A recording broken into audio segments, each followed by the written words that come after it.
اعوذ باللہ السمیع العلیم من الشیطان اللعین الرجیم بسم اللہ الرحمن الرحیم الحمد للہ وکفی والسلام علی عبادہ الذین اصطفی اما بعد فقد قال اللہ سبحانہ وتعالی فی محکم کتابہ المبین بسم اللہ الرحمن الرحیم الحمد للہ رب العالمین الرحمن الرحیم مالک یوم الدین ایاک نعبد و ایاک نستعین اہدنا الصراط المستقیم صراط الذین انعمت علیہم غیر المغضوب علیہم ولا الضالین۔ عزیزان محترم، اس سورہ مبارکہ کے ذیل میں ہمارا پچھلا سلسلہ گفتگو اس منزل پر اختتام پذیر ہوا تھا کہ پروردگار عالم نے آواز دی الحمد للہ رب العالمین، حمد ہے اس اللہ کے لیے جو عالمین کا پروردگار ہے، ساری تعریفیں اور ساری حمد اس کے لیے مخصوص ہے۔ الرحمن الرحیم، وہ رحمان ہے، وہ رحیم ہے۔ رحمان احتیاج کو دیکھ کے دینے والا، چونکہ عالمین کی پرورش کا ذمہ دار ہے اس لیے لفظ رحمان کو اس کے ساتھ رکھا۔ رحیم عمل کو دیکھ کے دینے والا، چونکہ مالک یوم الدین ہے، روز جزا کا مالک ہے، اس لیے رحیم کو اس کے ساتھ رکھا۔ مالک یوم الدین، دین کے دن کا مالک یعنی قیامت کا اور روز حشر کا مالک ہے۔ تو جیسا کہ میں نے آپ کی خدمت میں عرض کیا کہ رب العالمین جہاں جہاں تک اسپیس ہے اور مکان ہے وہاں وہاں تک اس کی ربوبیت ہے۔ مالک یوم الدین، جہاں تک یہ سیال زمانہ جائے، مشرق مغرب شمال جنوب فوق تحت، یہ عالمین میں ہے۔ ماضی حال مستقبل یہ یوم الدین کے اندر شامل ہے، لفظ یوم کے اندر شامل ہے۔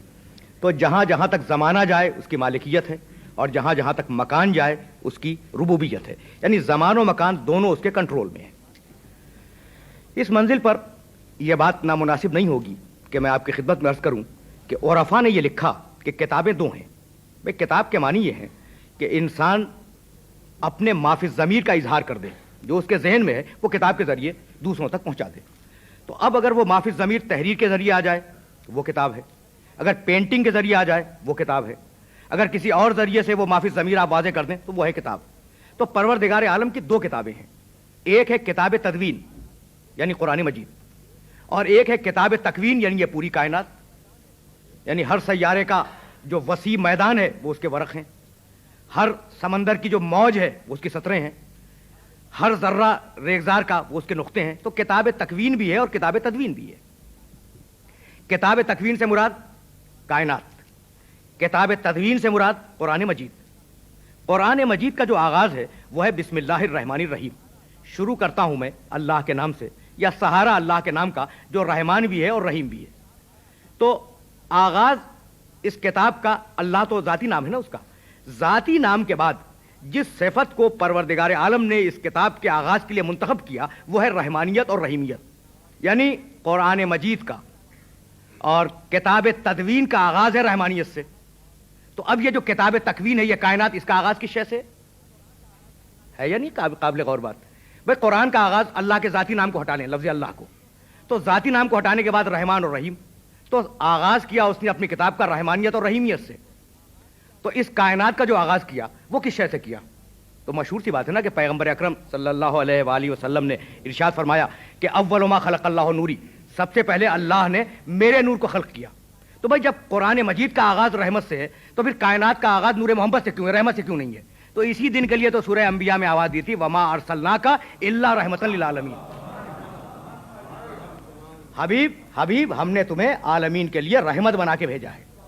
تو پروردگار رب العالمین ہے، اس کا حبیب رحمت للعالمین ہے۔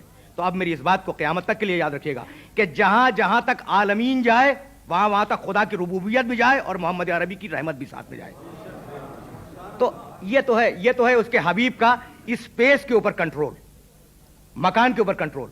اور اب زمانے کے لیے پروردگار نے آواز دی نا مالک یوم الدین، یعنی جہاں جہاں تک زمانہ جائے اس کی مالکیت ہے، اور اب سورہ مائدہ میں اپنے حبیب کے لیے آواز دی، فکیف اذا جئنا من کل امت بشہید وجئنا بک علی ہؤلاء شہیدا، حبیب قیامت کے دن ہم سارے انسانوں پر گواہ بنا کے لائیں گے، جتنی بھی امتیں گزر گئیں، جتنی بھی امتیں آنے والی ہیں، ان سب پر ان کی قوموں کے لوگ، انبیاء مرسلین ہدایت کرنے والے گواہ بن کے آئیں گے، وجئنا بک علی ہؤلاء شہیدا، اور حبیب ان سب کے اوپر تجھے گواہ بنائیں گے۔ تو پیغمبر اکرم کے لیے بھی ماضی، حال اور مستقبل تین الگ الگ اشیاء نہیں ہے، بلکہ ایک ہی شے ہے جس کا نام ہے زمانہ، اور وہ ایک نگاہ میں پیغمبر کے سامنے ہے، وہ ماضی ہو، وہ حال ہو، یا وہ مستقبل ہو۔ تو اپنی ربوبیت کا اعلان کیا، رحمانیت اور رحیمیت کا اعلان کیا، اس کے بعد مالکیت کا اعلان کیا، اور مالکیت کے اعلان کے بعد بے اختیار آواز دی بندوں کو کہ تم اس طریقے سے کہو، ایاک نعبد، پروردگار ہم فقط اور فقط تیری عبادت کرتے ہیں، وایاک نستعین، اور پروردگار ہم فقط اور فقط تجھ سے مدد طلب کرتے ہیں۔ یہ فقط اور فقط کا لفظ میں نے کہاں سے اضافہ کیا؟ ایاک، اگر جملہ ہوتا نعبدو کا، پروردگار ہم تیری عبادت کرتے ہیں، تو اس میں فقط نہیں تھا، تیری عبادت کرتے ہیں، لیکن اگر اسی جملے کو بدل دیا جائے ایاک نعبدو، تو اس کا ترجمہ ہوگا فقط اور فقط تیری عبادت کرتے ہیں، اور ایاک نستعین، ہم فقط اور فقط تجھ ہی سے مدد چاہتے ہیں، کسی اور سے مدد نہیں چاہتے۔ اب عجیب و غریب بات یہ ہے کہ ان دو جملوں کے فوراً بعد پروردگار نے انسانیت کو ایک دعا سکھلائی، اہدنا الصراط المستقیم، ہماری ہدایت کا پروردگار سیدھے راستے کی طرف، یہی ہے نا؟ تو اب ذرا آپ تصور فرمائیں کہ اس سورہ حمد میں انسانیت کو دعا کا کیا سلیقہ بتلایا گیا۔ دیکھیے عرفا نے لکھا ہے، بڑے پہنچے ہوئے لوگوں نے، عرفا سے مراد جو واقعی ڈوبے ہوئے ہیں علوم قرآن کے اندر، انہوں نے لکھا کہ قرآن میں دعا ہے اہدنا، ہماری ہدایت کر، اور اس کے فوراً بعد جو سورہ ہے اس میں ہے بسم اللہ الرحمن الرحیم، الف لام میم ذالک الکتاب لا ریب فیہ ھدی للمتقین، یہ کتاب ہے، اس میں کوئی شبہ نہیں ہے، اور یہ متقین کے لیے ہدایت ہے۔ یعنی ابھی ہم دعا مانگ رہے تھے کہ ہماری ہدایت کر، اور ابھی پورا قرآن جواب دعا کے طور پہ آ گیا کہ یہ ہے تمہارے لیے ہدایت۔ تو یعنی یہ جو دعا ہم نے مانگی اہدنا الصراط المستقیم، یہ اگر فوراً قبول نہ ہوتی تو ھدی للمتقین فوراً بعد نہ ہوتا نا، فوراً اگر قبول نہ ہوتی تو سورہ حمد ہے دعا، سورہ حمد ہے دعا، اور پورا قرآن اس کے علاوہ جو ہے وہ ہے جواب دعا کہ ہم نے تمہاری دعا قبول کی اور یہ ہے ھدی للمتقین۔ اچھا، تو اب سورہ حمد دعا ہے، تو اب دعا کے آداب کیا بتلائے اس پورے سورے میں، ایک سرسری جائزہ، اور دعا کے شرائط اور اصول کیا طے کیے پروردگار نے۔ شروع ہوا سہارا اللہ کے نام کا جو رحمان اور رحیم ہے، ساری تعریفیں سزاوار ہیں اس اللہ کے لیے جو عالمین کا پالنے والا ہے، وہ رحمان بھی ہے، وہ رحیم بھی ہے، تعریفیں ہو رہی ہیں نا۔ مالک یوم الدین، وہ قیامت کے دن کا مالک ہے، یہاں تک تعریف حمد و ثنا پروردگار عالم کی، اور اس کے بعد اپنی وفاداری کا اعلان، ایاک نعبد، پروردگار ہم فقط تیری عبادت کرتے ہیں، وایاک نستعین، اور پروردگار ہم فقط تجھ سے مدد مانگتے ہیں، وفاداری کا اعلان ہو گیا، اور اس کے بعد دعا اہدنا الصراط المستقیم۔ تو ادب دیا کہ اگر خدا کی بارگاہ میں کسی دعا کو قبول کروانا ہے تو پہلے اس کی ثنا و صفت کرو، پھر اپنے وفاداری کا اعلان کرو، اور اس کے بعد اپنی دعا مانگو۔ یقیناً وہ دعا منصب قبولیت پر فائز ہوگی۔ یہ سلیقہ اگر برتا جائے دعا کا تو یقیناً پروردگار عالم اس دعا کو قبول فرمائے گا۔ تو یہ سلیقہ دیا، لیکن جب وفاداری کا اعلان ہوا تو کن جملوں کے ساتھ؟ ایاک نعبد، پروردگار ہم فقط تیری عبادت کرتے ہیں، فقط اور فقط تیری عبادت۔ سورہ بنی اسرائیل میں آواز دی نا، وقضى ربک الا تعبدوا الا ایاہ، اللہ نے، تمہارے رب نے یہ فیصلہ کر لیا ہے کہ اس کے علاوہ کسی اور کی عبادت نہیں کرو گے۔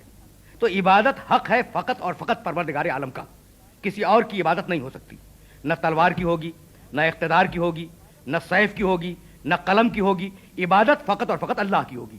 اب جب آپ نے یہ طے کر لیا کہ عبادت فقط اللہ کی ہوگی تو اب جابر حکمران کی عبادت تو نہیں ہوگی نا۔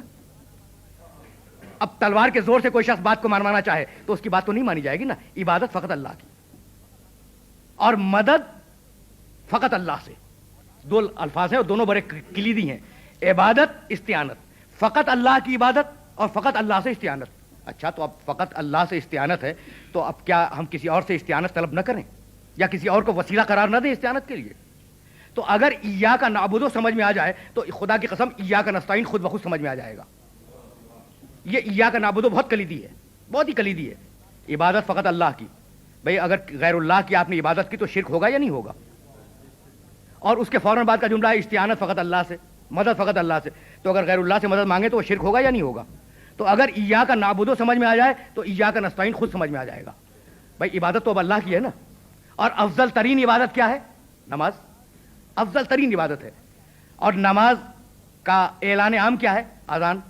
اور اس اذان میں پروردگار عالم کی توحید کے اعلان کے بعد ہے کیا؟ اشہد ان محمد رسول اللہ. بھائی عبادت اللہ کی، ذکر محمد کا. آگے بڑھے اقامت کہی، اس میں بھی جملہ موجود اشہد ان محمد رسول اللہ. بھائی عبادت ہو رہی ہے، میں گواہی دیتا ہوں کہ محمد اللہ کے رسول ہیں. نماز شروع ہوئی، تشہد میں پہنچے جسے التحیات بھی کہتے ہیں. شہادت توحید کے بعد آواز دی اشہد ان محمد عبدہ و رسولہ، میں گواہی دیتا ہوں کہ محمد اللہ کے بندے بھی ہیں اور اللہ کے رسول بھی ہیں.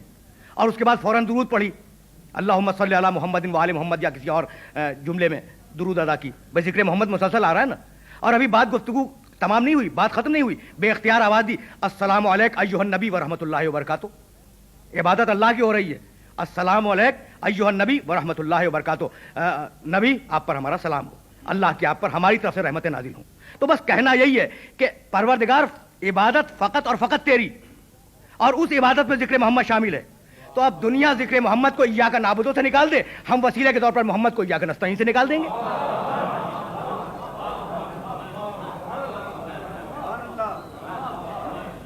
تو ایاک نعبدو و ایاک نستعین، پروردگار فقط اور فقط تیری عبادت ہوگی، اور پروردگار ہم فقط اور فقط تجھ سے مدد مانگیں گے. تو اب اگر عبادت میں ذکر محمد عبادت ہے تو پھر استعانت کی منزل میں اسے وسیلہ قرار دینا اور اس کے ذریعے سے پروردگار عالم کی بارگاہ میں دعا مانگنا یقیناً یہ عبادت ہوگا. وفاداری کا اظہار کیا، اور وفاداری کے اظہار کے بعد بے اختیار دعا کے جملے سکھلائے اہدنا الصراط المستقیم. پروردگار ہماری ہدایت کر صراط مستقیم کی طرف. میری ہدایت کر نہیں، جمع کا صیغہ ہے اہدنا الصراط المستقیم. پروردگار ہماری ہدایت کر، یعنی اگر جملہ یہ ہوتا کہ میری ہدایت کر تو آیت اور سورہ انفرادی بن کے رہ جاتے، اجتماعی شعور اجاگر نہ ہوتا.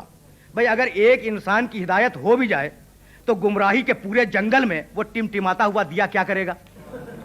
اس لیے اجتماعی ہدایت کی دعا سکھلائی کہ پورے معاشرے کی ہدایت فرما، پوری انسانیت کی ہدایت فرما، ہماری ہدایت فرما. اہدنا الصراط المستقیم، پروردگارہ تو ہدایت فرما. تو جب تک مسلمان تو ہدایت فرما، اہدنا کوئی اور ہدایت نہ کرے، پروردگار تو ہماری ہدایت فرما صراط مستقیم کی طرف. تو جب تک مسلمان دنیا میں اس آیت کو دہراتے رہیں گے کہ پروردگار تو ہماری ہدایت فرما، اس وقت تک یہ بات ثابت ہوتی رہے گی کہ ہادی اور ہدایت اس کی طرف سے آتے ہیں، خود نہیں بنائے جاتے. کوئی وحی کا دعویٰ کر دے، کوئی الہام کا دعویٰ کر دے، کوئی نبی بننے کا دعویٰ کرے، نہیں، ہادی اور ہدایت ادھر سے آئے گی. ہم خود وحی و الہام کا دعویٰ نہیں کر سکتے، ہم خود صاحب کتاب ہونے کا دعویٰ نہیں کر سکتے. اہدنا الصراط المستقیم، پروردگار ہدایت کر صراط مستقیم کی طرف. صراط الذین انعمت علیہم، اب شخصیتیں سامنے آ رہی ہیں. ان کا راستہ جن پر تو نے اپنی نعمتیں نازل کی. بھئی یہ ہیں کون؟ یہ کن کے راستے کو پروردگار عالم نے منعم علیہم کا راستہ قرار دیا ہے؟ تو چلیں پھر قرآن سے پوچھیں کہ یہ کون ہے جن پر نعمتیں اللہ کی آئی ہیں. سورہ نساء میں آواز دی وَمَن يُطِعِ اللَّهَ وَالرَّسُولَ فَأُولَٰئِكَ مَعَ الَّذِينَ أَنْعَمَ اللَّهُ عَلَيْهِم مِّنَ النَّبِيِّينَ وَالصِّدِّيقِينَ وَالشُّهَدَاءِ وَالصَّالِحِينَ وَحَسُنَ أُولَٰئِكَ رَفِیقًا. جو بھی ایبسولوٹ اطاعت کرے، مکمل اطاعت کرے خدا کی اور رسول کی، تو ایسا اطاعت کرنے والا قیامت کے دن نعمت پانے والوں کے ساتھ ہوگا. وہ نعمت پانے والے کون ہیں؟ نبیین ہیں، صدیقین ہیں، شہداء ہیں، صالحین ہیں. تو یہ ہیں نعمت پانے والے. اور ہم نے دعا مانگی سورہ حمد میں اہدنا الصراط المستقیم صراط الذین انعمت علیہم. پروردگار ان کے راستے پہ ہمیں چلا اور ان کے راستے کی ہمیں ہدایت کر جو تیرے نعمت پانے والے ہیں، جنہوں نے تجھ سے کسب نعمت کیا. وہ انبیاء ہیں، وہ شہداء ہیں، وہ صدیقین ہیں، وہ صالحین ہیں. اور اب اس کے بعد بے اختیار آواز دی غیر المغضوب علیہم ولا الضالین. پروردگار وہ نہیں جن پر تیرا غضب آیا ہے، اور وہ لوگ نہیں جو گمراہ ہیں. دیکھیے عزیزان محترم، دو قسم کے افراد قیامت تک بھٹکے رہیں گے. ایک وہ جو راستہ جانتا ہو منزل نہ جانتا ہو، اور دوسرا وہ جو منزل جانتا ہو راستہ نہ جانتا ہو. بھائی